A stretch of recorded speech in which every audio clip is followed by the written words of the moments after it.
Hello everyone, in the following video I will go over the installation instructions of Terminator and a small brief tutorial on how to use it. Terminator is a terminal application that lets you open multiple terminal screens in just one window.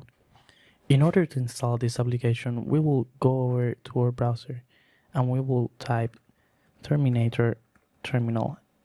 This will do a Google search, giving us the first query of the search. By doing this, we can scroll down all the way, passing the documentation, installation process, and then right here we're gonna click install Terminator. This will open XDG Open, which is already installed in our virtual environment. We will open this, and in my case the application is already installed.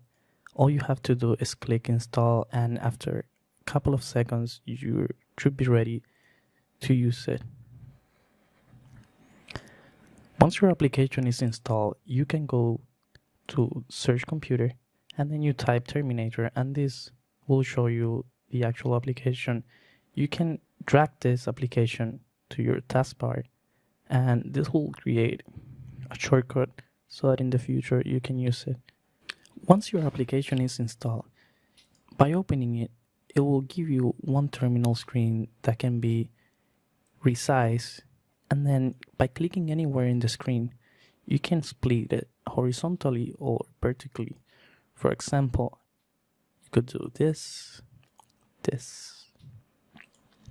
and then it's just one single window. You will have multiple terminals. This will help you with organization when you're working on different projects. Like, say you can have in one screen the back end and the other one the front end, and then somewhere in here you're running a code, you're doing nano. All this can be moved and set to the desired size. That is it for this tutorial. I hope you guys like it and enjoyed this really useful tool. Have a wonderful day.